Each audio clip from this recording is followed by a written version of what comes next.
installés. Ça fait des années qu'ils sont là. Ils connaissent parfaitement le marché.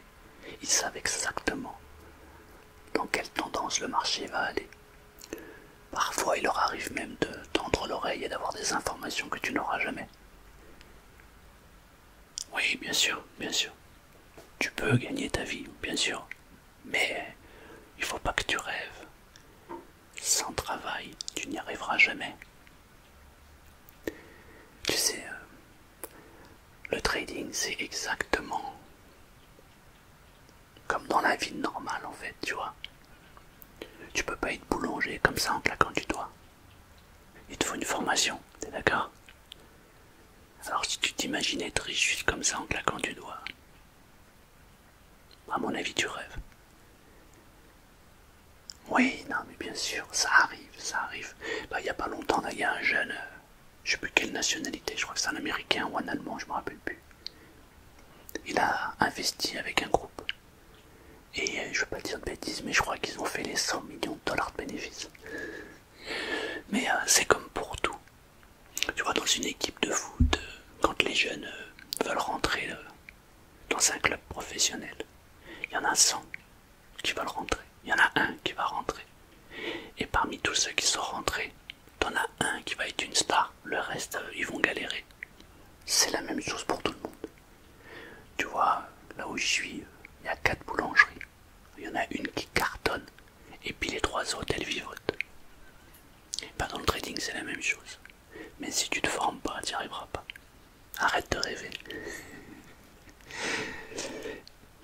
Je vais te dire, moi je vais te dire ce que je pense. La première chose que tu dois te poser comme question, c'est est-ce que tu es un joueur ou pas? Tu aimes jouer? T'adores jouer? Ouais. Ah, tu aimes jouer? Alors ne fais pas de bourse. C'est drôle parce que on dit souvent je joue en bourse. Eh bien pour moi, c'est ce qui fait que les gens perdent.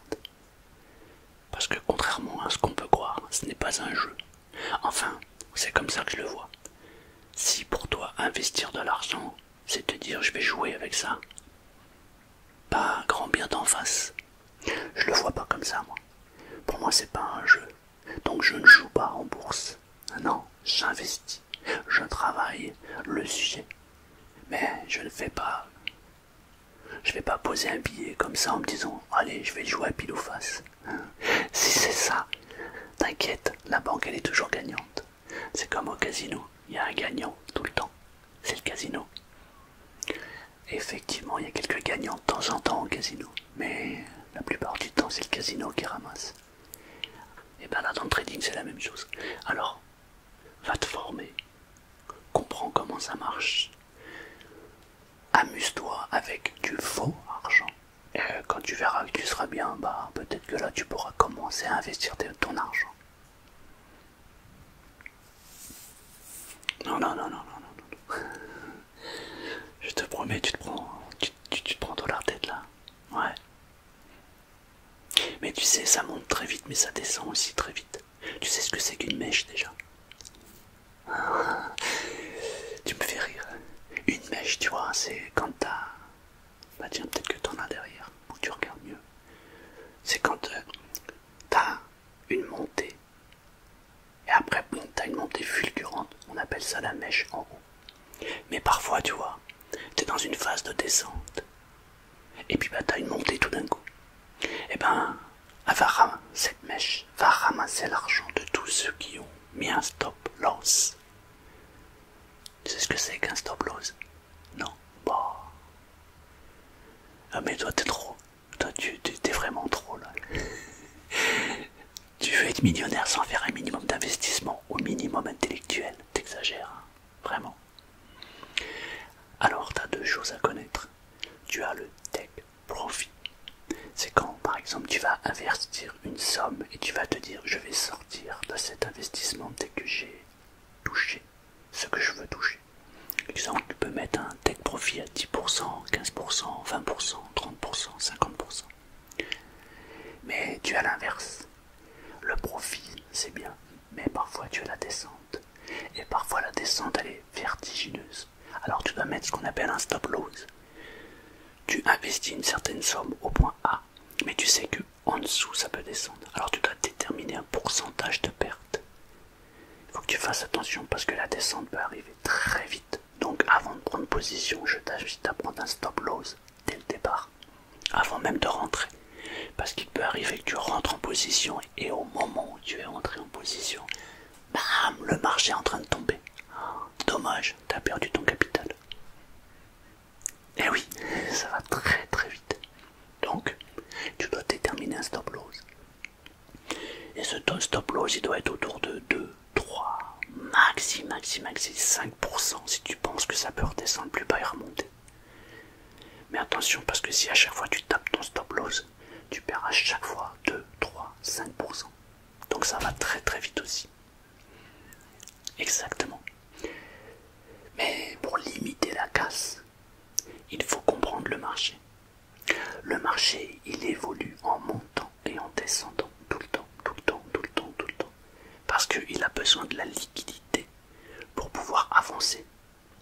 Donc si il a besoin de descendre, il va d'abord aller récupérer la liquidité qu'il y a en haut. Il va faire un petit pic, il va liquider tous ceux qui ont mis des stop loss en haut. Et avec cet argent, il va pouvoir redescendre. Et l'inverse est vrai aussi. Il y a, ça descend, ça monte pardon. Et à un moment ça va descendre pour aller chercher la liquidité qui est juste en dessous. La première chose que tu dois déterminer, c'est est-ce que je suis sur un marché montant ou un marché descendant.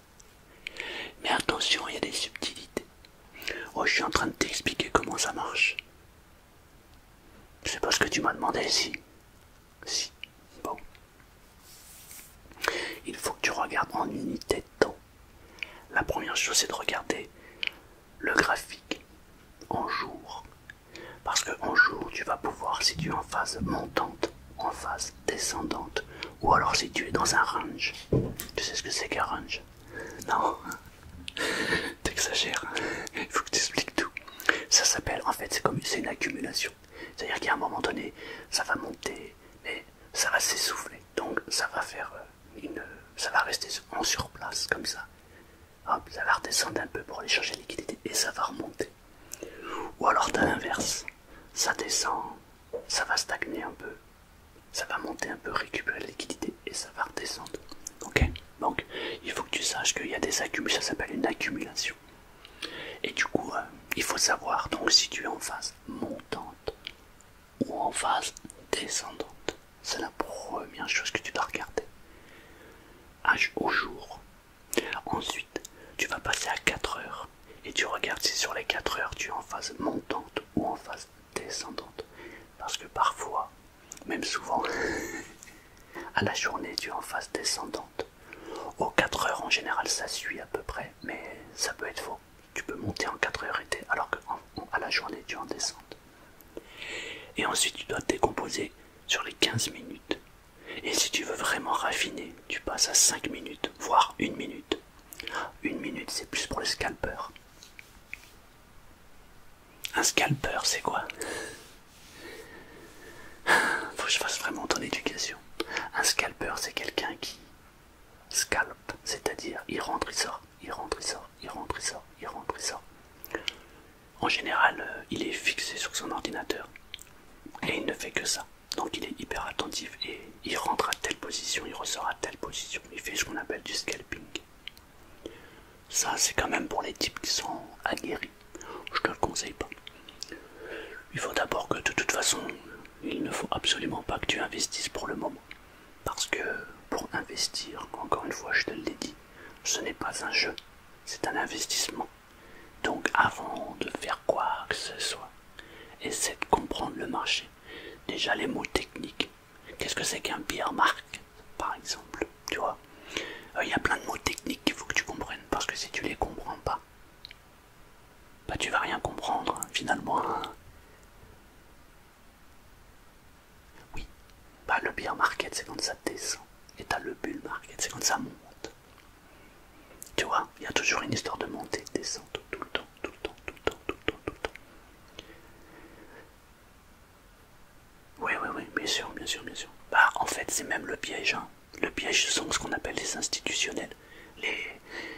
On appelle ça les baleines, ce sont les gros investisseurs. Eux, quand ils ont décidé de faire monter le truc, ils vont acheter tout ce qu'il y a sur la place et d'un coup le prix va monter. Donc ils s'ouvrent des positions. Ensuite ils font monter le marché, ils prennent les stop loss de tous ceux qui ont posé. Ils récupèrent toute la liquidité, le marché redescend et ils viendront récupérer et refermer leurs positions. Parce que à chaque fois qu'ils achètent, ils ouvrent des positions. Alors à différents degrés, à différents niveaux. Mais à un moment donné, il va falloir automatiquement qu'ils viennent fermer leurs positions. Le problème c'est que il faut savoir quand est-ce qu'ils ouvrent leur position et quand est-ce qu'ils la ferment leur position. Mais il y a des techniques comme ça. Il suffit de suivre les prises de liquidité. Ça peut se voir sur un graphique, mais encore une fois, ça se voit si tu fais une formation, si tu apprends. Alors attention avec les formations parce que il y a à boire et à manger quoi. Déjà, renseigne-toi sur le type qui te fait la formation. Il existe des écoles spécialisées. Sur internet maintenant, tout le monde s'improvise formateur, mais pose-toi juste une bonne question. Si la personne qui te propose la formation sur YouTube, par exemple, et qui te fait payer cette formation sans t'avoir donné un minimum d'informations, pose-toi des questions. Tu sais, il y a beaucoup de gens sur YouTube qui vont te proposer des formations et qui n'ont pas du tout le niveau. Dis-toi juste que si le type te propose une formation à 50 balles, 200, 300 balles, moi la question que je me pose c'est si la personne me propose ce type de formation, je me dis mais s'il gagne autant sa vie avec le trading, pourquoi il a besoin de vendre une formation à 200-300 balles? Bah en fait c'est parce que, alors j'ai réfléchi à la question, tu vois, je pense qu'il y a deux possibilités, soit c'est parce que il n'a pas le capital pour investir ce qu'il voudrait investir, donc du coup il se dit je vais faire une formation, comme ça je vais augmenter mon capital rapidement. Ou soit en fait c'est un bon théoricien, mais c'est un très mauvais praticien. Il y a très peu de personnes qui vont te montrer leur trade en direct. Il en existe, mais c'est rare. Non, je te donnerai pas les noms, t'as qu'à te débrouiller. Faut pas exagérer non plus. Non, je te les donnerai pas. Alors, ah non, mais ouais, bien sûr. Ah, tu peux, alors là, tu peux investir dans une multitude de choses. Ouais. Bah, en fait, toutes les sociétés qui sont cotées en bourse, tu peux investir dessus, bien sûr. Après, t'as des indices, genre le CAC 40 ou le DAX. Le DAX, c'est comme le CAC 40, mais c'est allemand. Il y a pas mal d'argent, de liquidité dessus. Ouais, je sais pas pourquoi, mais tout le monde aime le DAX. Ouais. Exact. Alors là, c'est pareil. Si tu sais lire les graphiques, tu peux t'en sortir. Mais encore une fois, c'est un métier, quoi. Ça se fait pas comme ça. Je veux dire, enfin... Est-ce que tu penses que un plombier est capable de te changer toute une installation de robinetterie avec une formation d'un mois? Bah, tu vois, là, c'est la même chose. C'est pas possible. Il faut d'abord que moi, je pense que si tu veux démarrer, il faut d'abord que tu connaisses tous les mots. Tu vois? Qu'est-ce que c'est qu'un broker? Un broker, qu'est-ce que c'est que le bear market? Qu'est-ce que c'est que le stop loss, etc., etc. Qu'est-ce que c'est qu'une bougie? Qu'est-ce que c'est que... Enfin, je sais pas, il y a tellement de mots. Pour que tu comprennes déjà le langage. Quand tu auras compris ça, déjà, ça sera pas mal. Parce que tu sais de quoi tu parles et tu sais de quoi on te parle. Et ensuite, il faut que tu apprennes les indicateurs. Les indicateurs, bah, je sais pas... par exemple... j'en ai pas en tête, mais j'ai un trou de mémoire. En fait, j'en ai un en tête que j'adore particulièrement, mais... c'est le truc de boulanger. Pas de boulanger d'ailleurs, parce que je parle beaucoup de boulangerie. Bon, enfin bref, tu regarderas un truc qui s'appelle boulanger, mais c'est pas boulanger. Ah non, mais en fait, c'est parce que moi aussi... je n'investis pas. J'observe, je regarde et je vois comment ça marche. Mais quand tu regardes un peu tous les indicateurs, je pense pareil avant. L'idéal, c'est que tu trouves un compte gratuit et que tu regardes comment ça marche. Quand tu auras compris comment ça marche, alors amuse-toi. Mais en attendant, encore une fois, je te le dis, ce n'est pas un jeu. Et toi, tu m'as dit que tu étais un joueur. Et ben, je peux te dire que si tu es un joueur, ça va pas bien se passer pour toi. Non, parce que tu dois le prendre comme un taf, comme un investissement. Et n'oublie jamais une chose. Si tu veux mettre, je sais pas, je te dis n'importe quoi, 300 € ou 1000 € d'investissement, tu dois partir du principe que tu n'as pas besoin de cet argent. Si tu as un besoin vital de cet argent, alors éteins ton ordinateur et va te promener pour te vider la tête. N'investis pas. On n'investit que ce que l'on peut perdre. Sinon, tu vas courir à ta perte. Parce que tu as l'effet psychologique qui est, à mon avis, l'élément le plus important. J'ai vu des traders qui avaient posé une position. Ils sont rentrés. Et la peur du gain, ça existe, leur ont fait couper la position. Sauf que quand tu as ça monte et tu te dis ah mais attends, ça va redescendre, alors je coupe la position, alors qu'il avait déterminé son point ici et il a coupé là, ben, la différence qui est entre là et là, il aurait pu prendre 1000 € de plus. C'est juste qu'il a eu un manque de confiance en lui. Quand tu as déterminé ton point d'entrée, ton point de sortie, tu dois rester focus dessus et avoir confiance. Mais évidemment, pour arriver à ça, il faut du métier, il faut du savoir, enfin, tu vois. Tu pourras pas ramasser le pactole. Je vérifie, j'ai un petit souci là. Je sais pas ce qui se passe sur les marchés là, mais waouh. Donc tu ne pourras pas claquer du doigt comme ça et faire monter ton truc, tu vois. Ça peut arriver, encore une fois. Mais fais attention à l'incitation, tu vois.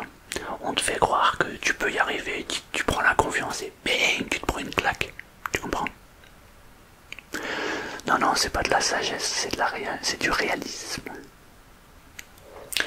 On vit dans un monde de paillettes aujourd'hui. On te fait croire que tout est facile, mais c'est faux. Si tu veux réussir, mais c'est pas que dans le trading, il te faut du savoir, de la connaissance, de l'apprentissage, mais surtout, de la patience. Oui, monsieur, de la patience. Il faut apprendre à être patient. Mais c'est très enrichissant, parce que ça va t'apprendre plein de choses sur toi. Aussi étonnant que cela puisse paraître. Parce que, pour moi, il y a certes la technique, mais le plus gros, c'est l'apprentissage de ta tête. À quel moment tu te fais confiance? À quel moment tu dois stopper, continuer, arrêter? Exact. Bah, tu sais, c'est comme au poker. Le type, il a pris une main, deux mains, trois mains. Et d'un coup, il en perd une, deux, trois, et là, il se met à tilter. Et là, il fait n'importe quoi. Il va pousser son tapis avec rien du tout, et il se fait éliminer. Et bien là, c'est exactement la même chose. Tu vas gagner une fois, deux fois, trois fois, tu vas te dire, waouh, la vie elle est belle. Et là, tu vas t'en prendre deux, trois derrière, et tu vas tilter, et tu vas faire n'importe quoi, et tu vas éclater tout le capital que tu auras mis. Et peut-être même ta mise de départ. Donc, il faut être très fort mentalement, et rester concentré sur son objectif. Ah oui, je te fais peur, mais c'est bien, je suis content de t'avoir fait peur. Parce que c'est bien de rêver, mais quand on rêve et qu'on n'a pas de conséquences dans sa vie physique de tous les jours, bah c'est bien, c'est mieux. J'ai vu tellement de personnes croire à ce qu'on leur dit, bah, qui pourraient mettre leur maison ou leur appartement en gage et ils se font attraper de suite. T'as un type là, il n'y a pas longtemps, qui a créé une chaîne YouTube. Il a créé une communauté, il s'est jamais montré, il a juste parlé. Il donnait des informations, Et puis en plus il donnait des bonnes informations. Et puis un jour il a dit aux gens, les gars, vous me faites vraiment de la peine à galérer comme ça. Donc ce que je vous propose, c'est de vous aider. Si vous avez un capital de 1000, 2000, 10 000, 20 000, 30 000 euros, vous me le confiez. J'ai créé une entreprise en Angleterre. Ça va être un pool de liquidité. Et du coup, bah, comme moi je gagne, vous allez gagner. Je veux pas dire de bêtises, mais il me semble qu'il a pris 2. Alors je sais plus si c'est 2 millions ou 4 millions d'euros. Ouais, monsieur. Oui. Le type... et le pire, c'est qu'il avait un canal Telegram. Il a expliqué aux gens qui venaient d'arnaquer, parce qu'en fait tout était faux. Sa chaîne c'était fake, lui il était fake, personne ne le connaît. Il postait ses vidéos avec un truc là, genre truc VPN là. Et du coup il a arnaqué tout le monde. Le pire c'est que sur son dernier message de Telegram, il a expliqué comment il les avait arnaqués et comment on peut arnaquer une communauté. Enfoiré. Mais en même temps, je trouve ça tellement incroyable de confier son argent à quelqu'un que tu connais pas. Bah, je sais pas, moi j'y arriverai pas, hein, parce que pour moi c'est pas un jeu. Donc il faut que tu fasses très très attention. Les crypto-monnaies, bah ouais mais c'est hyper volatile. C'est très très très volatile. Tu peux prendre 15% et perdre 25% dans la même journée. Ouais. Et puis il faut faire attention pareil sur les projets que tu veux investir en crypto-monnaie.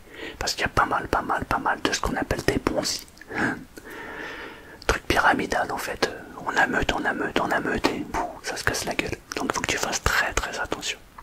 Encore une fois, tu dois investir intelligemment. Avec ta tête, tu dois réfléchir. Alors, t'es toujours motivé à investir?